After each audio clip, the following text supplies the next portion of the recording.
Hey guys, welcome back to an interesting video on Wild Rift. So today we're back with patch 4.4b rundown slash breakdown. Let's hop right into it. So the first things first is nowadays we don't even get those patch previews on like Wild Rift's Twitter anymore, but yeah, it's just coming out as the patch comes out. But anyways, first up we have a new champion, Sivir, who is coming out tomorrow. Yeah, so she takes like one day to come out from when the patch releases. But yeah, of course she's a new ADC champion that is in PC. She's really short range but really good AOE damage. So we'll have to, of course, see what she's like in Wild Rift, and of course you guys can expect some content on Sivir. She's coming out together with an event as well. So now we're going to talk about the champion changes. Honestly, I think champion changes this patch not too impactful. It's mainly the gameplay changes, like the runes and all that. Not runes, the items and all that's a lot more impactful. So a champion change that is relatively impactful is actually Darius. So Darius's passive Hemorrhage, it's getting a huge buff. So it's base 13, it used to be base 13, 1.5 times level and 30% bonus AD. Now it's 2 times level and 40% bonus AD. So that's a lot more damage on Darius's passive. And also his Q healing is going up from 12 to 15%. Now this feels like a reversion of a nerf that Darius got long time ago. This is what Wild Rift tends to do. Like, they nerf a champion when it's too strong, and then when it's like weaker, they kind of just revert the nerf, and like most people forget that these were nerfs in the first place previously. And then the champion, for some reason, as a general trend, the champion generally doesn't become that strong. It just becomes a little bit better. But anyways, this is quite a huge buff. So for Darius players, definitely this is going to help quite a bit. Although I don't see too many Darius players nowadays.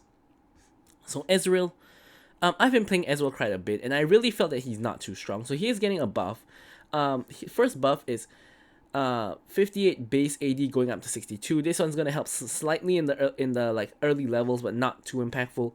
His passive is getting a buff. So instead of getting 10% attack speed per stack, you're getting 13% attack speed per stack, which is not negligible because at max stacks 4, you're going to get extra 4 times 3%, which is extra 12% attack speed. So that's not something that's like ignorable. So this is actually a pretty good buff. And then lastly, we have his Mystic Shot cooldown reduction. So it's going from like 5.25 to 4.5 seconds at rank 1, and then it's of course going down by 0.5 and then like just 0.25, and it's the same at max rank. This of course makes sense because 3 seconds is already a pretty low cooldown. So this is mainly targeting his early lane to make his early lane a little bit better. Of course, these are nice buffs. Probably the most important one is the passive buff. Galio just getting minor base stats adjustments. Health going up by 30 and base armor going up by 4. Again, like base stats matter, but at the end of the day, they only really affect the early levels and is not too impactful of a change. Hecarim also base stats adjustment. Jungler's base stats are going to be a lot more impactful because of their clear, because it affects their clear. So with 4 less AD, your clear is going to be marginally worse, and with a little bit less health, it's going to be marginally more unhealthy. You're going to lose more health because you have less of it. But what the real important change here is the rampage, so which is his Q. So his main point of damage. Basically the base amounts are going down by 5 at all ranks, and the AD ratio is staying the same. Honestly, going down by 5 at each rank, it might matter in the early levels, like ranks 1 and 2, but at the later levels like 40 to 35, it really doesn't matter all that much. And of course the recast, instead of getting 135% empowered, you're now only getting 125% empowered, so just a little bit less. So once again, Hecarim catching a little bit of nerfs. Of course, Hecarim's a pretty strong champion still, although his popularity has dropped tremendously ever since his last nerf, but I think he's still pretty strong, so I think this is not too big of a nerf. So I think that this is, of course, around the ballpark of where the nerf should be. Irelia is getting a buff. Now, honestly, I feel that Irelia, I think, is actually in an okay spot. I think the only reason why she's not too popular is if she's not completely OP, not too many people are going to play her because she is one of those champions that is really difficult to play. So normally only the one tricks play her, who of course play her very well, and the casual players, like, they will not really play Irelia because Irelia is just a really tough champion to play. But basically, her passive is getting a buff in terms of AD ratio as well as the base amount. So it starts off at the same at early levels, but this is at the later levels, it's max 100, now it's max 120, so it's gonna scale up a little bit better. And also you have more bonus more bonus AD. So basically this is targeting Irela's mid to late game. So her mid to late game is gonna be a bit stronger. And Flawless Duet, 1 second cooldown reduction, honestly, really negligible change. So Jinx has been really strong. Of course, you guys saw the video I made on Jinx. I will be making a new video on Jinx with an updated build, because you should be building Runan's like second item, not last item, like what I said in the video. And really, Runan's is the main reason Jinx has been really strong, because Runan with Jinx rockets, if the enemy stand nearby, your rockets are gonna splash like 3 times, so it increases your damage output by a lot, and that's the main reason why she's really strong. Is because of how strong Runan's is. And basically what they're doing is they're nerfing her passive, movement speed going from 150 to 140, attack speed from 15 to 12%. I didn't realize the attack speed was only 15 extra. I'm pretty sure it was more than that, but anyways, yeah, a hit to her passive and also a hit to her Q. So her minigun max attack speed is not max attack speed, but her minigun attack speed is going down at the highest rank. But something interesting to note is at the lowest rank, it's actually going up by 5, which is pretty interesting. So it's kind of slightly balanced. So her early is going to be a little bit better, but her late game is going to be a bit worse. 10% attack speed, of course, does matter, but in the late game, like when you reach this point, it's normally more about your rockets, because mostly you're going to be in team fights and mostly you're going to be using a rocket. So overall, this change does matter, but it's a lot less impactful. So here, Fish Bones, which is the rocket launcher, the damage on targets instead of 110 is going to go down to 107, which is a 3% decrease. I really don't think 3% matters all that much, so I think overall these changes don't really matter that much. Jinx passive changes, you know, it's a slight hit, but it's not too bad. I still think Jinx will be really strong. And next up, Karma. Now, I have no idea why Karma is getting a buff.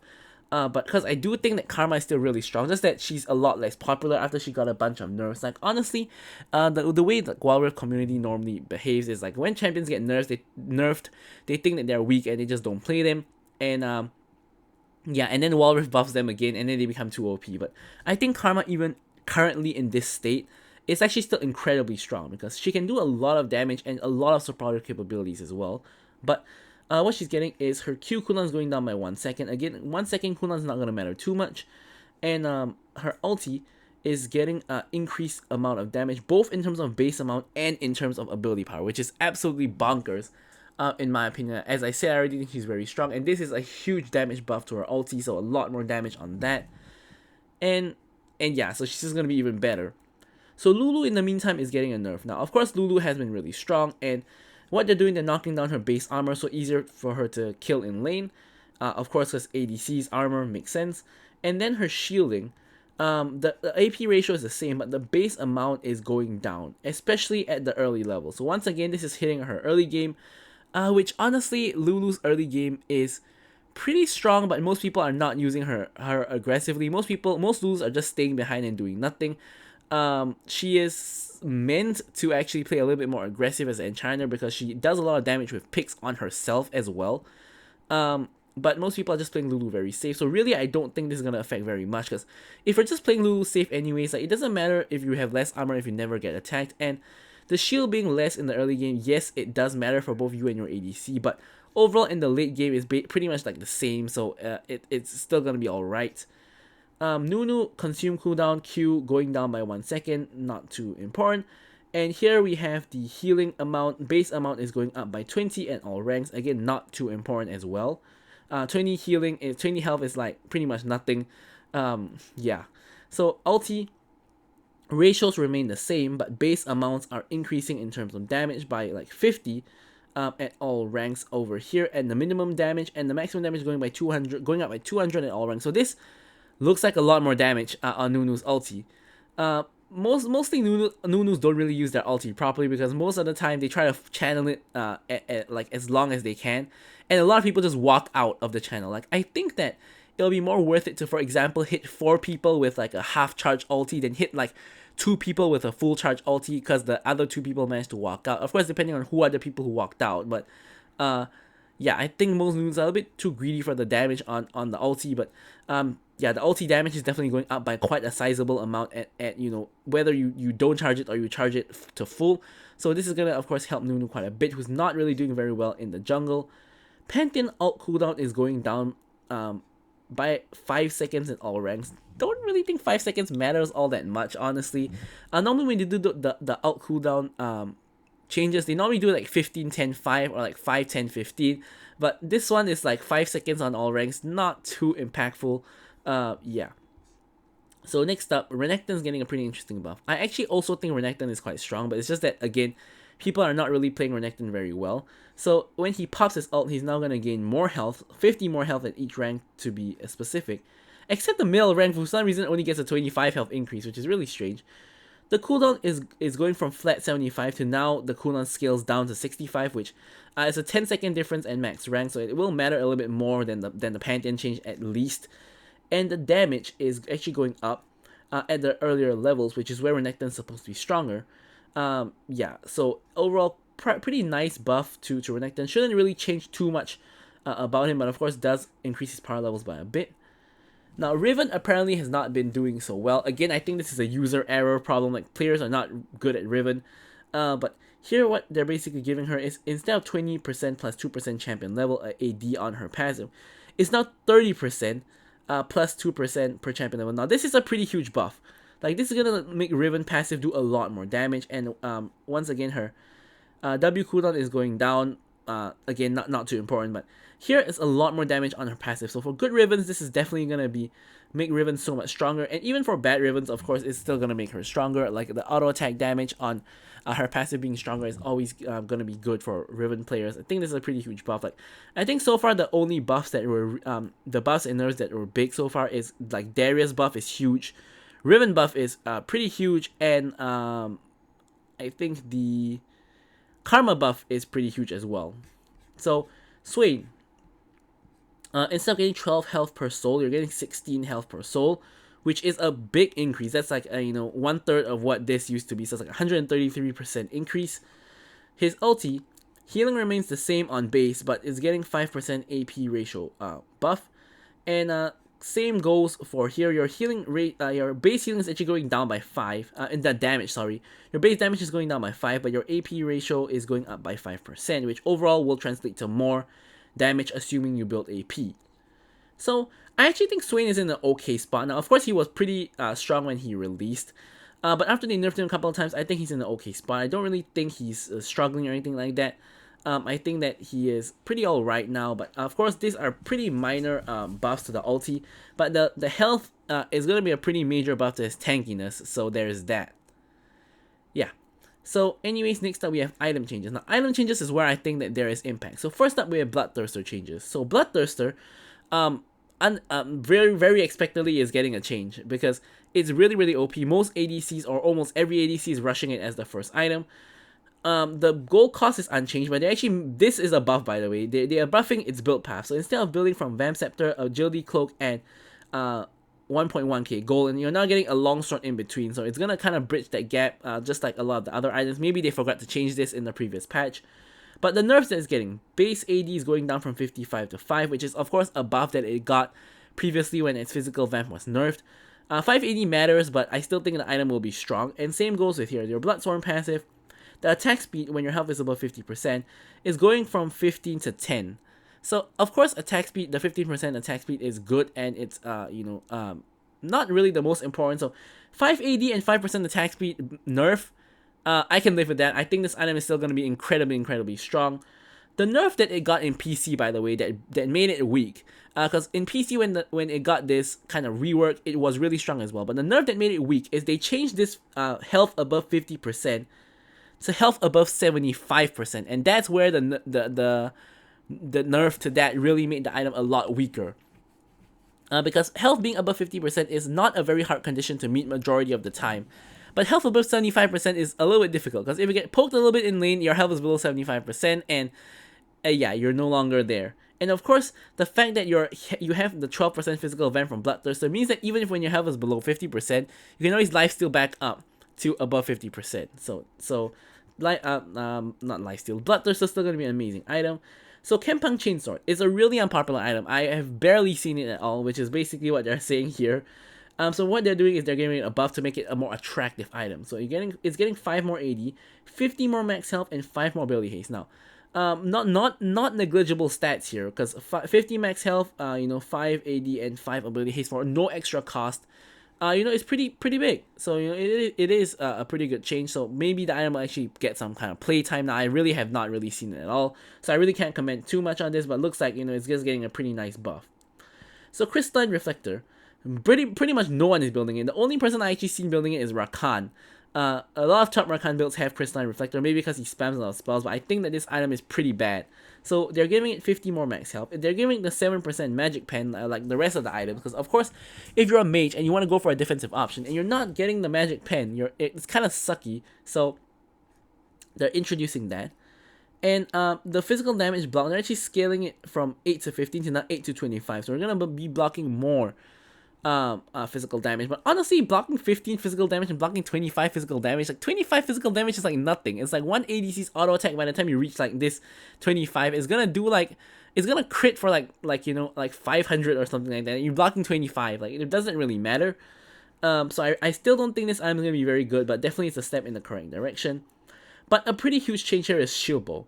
So, if you guys recall, Shield Bow got nerfed a couple times, and basically no one picked it anymore. So basically, they're reverting those nerfs, and Shield Bow is going back to kind of the old version of Shield Bow. So Shield Bow is basically now, instead of the 200 base, is now going back to the 300 base, and it's basically now still getting the same crit rate, 3 per 1% crit rate. It used to be like 5 per 1% crit rate or something like that, so it used to be completely bonkers, but now basically, simply put, they're just increasing the base amount of shield by 10. So at the base amount, you get extra, not 10, 100. You're gonna get an extra 100 shield at base, which is 200, 300, and at max, of course, 500 to 600. Now, do I think this is gonna make Shield Bow a good item?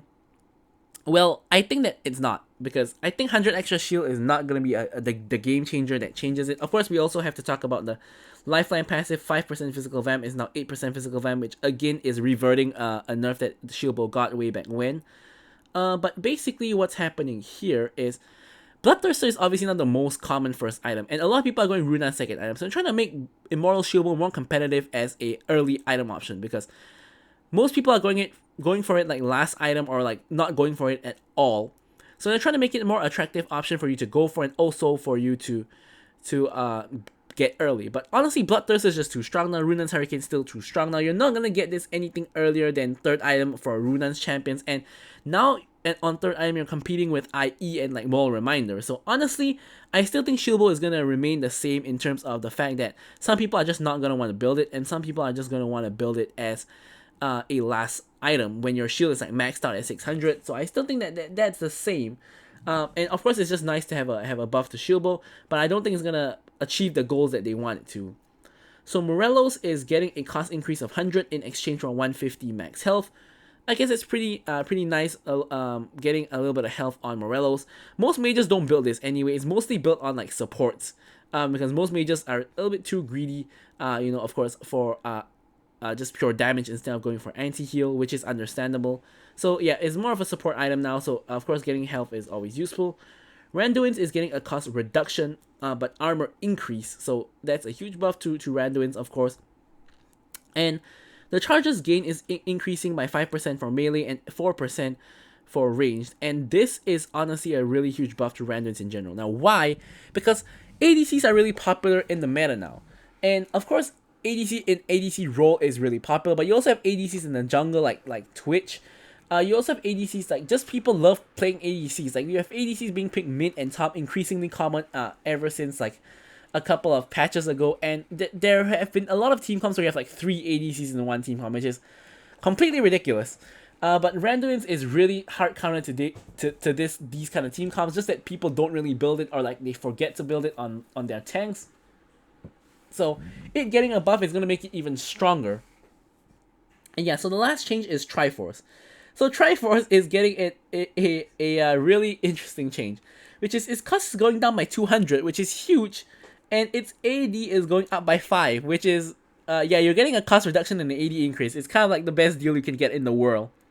Of course, this is going to benefit all the normal Triforce users. Of course, your top laners like Fiora, like Darius, if you go Triforce on them instead of Sunderer. And then it's also going to benefit, any other Triforce users, basically. Of course, champions like Ezreal, for example, is getting an indirect buff by Triforce getting buffed. Things like that. So, Kraken Slayer. Kraken Slayer is getting a buff.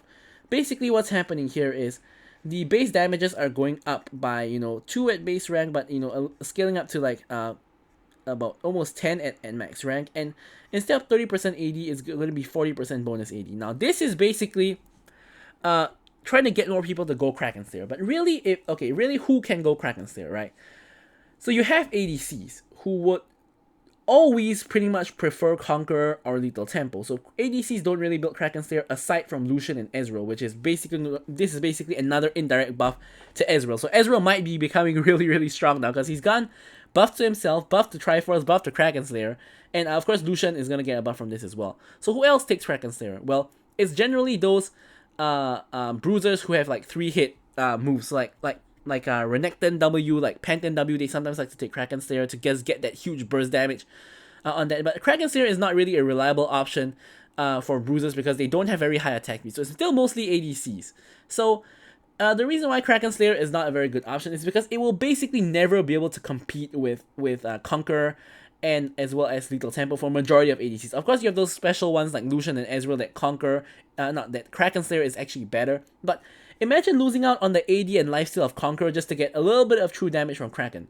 Or the huge amount of attack speed you can get from Lethal Tempo, but instead you're going for Kraken. Like, it really doesn't make sense. So, again, I think that the Kraken Slayer buffs only benefit people who already want to go for Kraken Slayer. I don't think it's going to push more people to actually take Kraken Slayer. So here, we have Ice Dragon Soul, which the true damage is going from 10 to 12%, and the slow is going up by 50%, because apparently it's been too weak. Now, honestly, I can't say anything about this, because honestly, Dragon Souls are really rare. It's really rare for a team to get 3 dragons. Mostly the enemy team is able to deny at least 1, and honestly, even when I do get triple dragon, pretty much aside from Ocean Dragon, I really don't see the effects. Like, I know Infernal's supposed to have that explosion, but I've barely noticed it, and Ice Dragon, of course, supposed to have that kind of Z ulti effect, which I think I did get ISO at least once or twice, but I barely noticed it. So I only really noticed the Ocean Soul healing, but yeah, I really think Dragon Souls are not very impactful, because if you can't really feel the huge change, then it really means that it's not very impactful, is it? So of course it is, of course, a change. And here, right, ID changes, skins, we have Ashen Conqueror Pantheon coming out same day as Sivir tomorrow.